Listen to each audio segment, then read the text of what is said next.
It's another amazing day that the Lord has made, and my name is Mungahsodes, and this is Mungahsodes 2. Thank you for joining.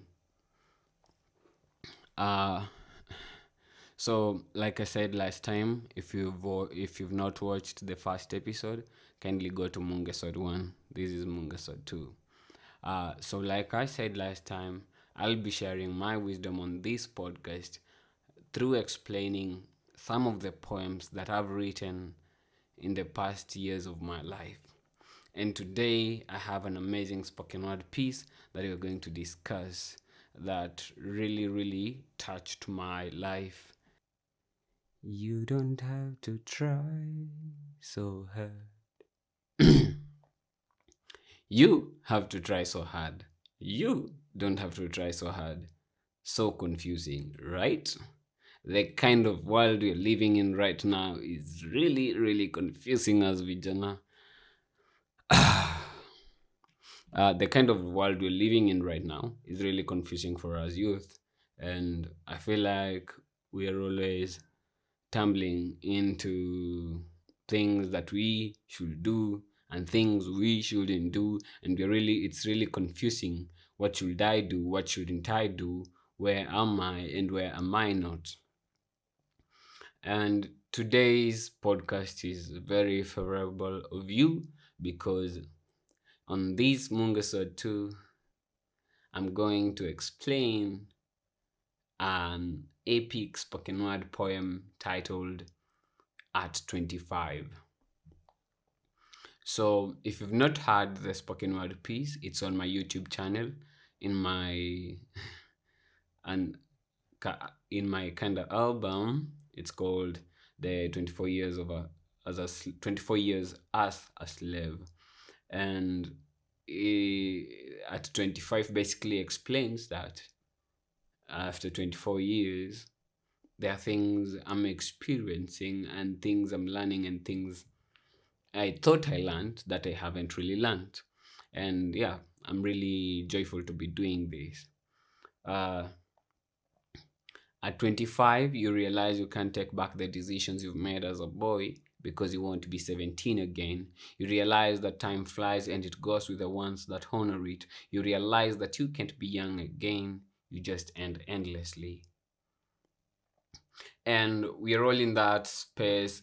When you get to 25, as that first verse of that spoken word poem has said, when you get to 25, you start to figure stuff out. You start to wish that there is a way you can take time back and undo some of the things you've done and say some of the things you've said because you're no longer proud of the things you've done and no longer proud of the things you've said. And you're in a box. You're feeling like you're in a box. You need to live your life in a certain way, like there is a way you should have lived your life. I live on a I live just next to an airport, so many aeroplanes are going to keep passing, and you're going to hear some aeroplane sounds in my recordings. But I hope you're going to be with me regardless. Yes, as I was saying that there is a way you were told you should look like as an adult, and you're growing up, and you're not becoming that image, and you wish you can take time back and be that image, but you're not becoming that image.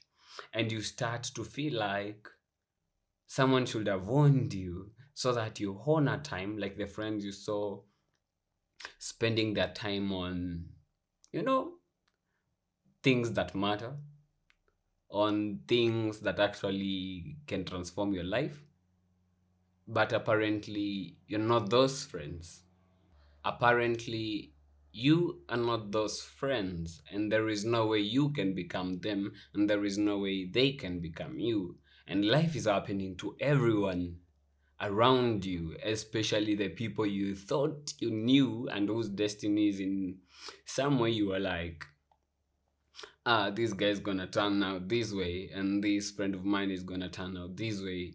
But they don't turn out the way you imagined they were gonna turn out, and your life is not even turning out the way you want it to turn out. The people you thought wouldn't make it, some of them are actually making it. Some of them are doing bigger things at that age, and You thought you were gonna be where they are because you've tried to live your life by the book that you were told that this is how you should live your life.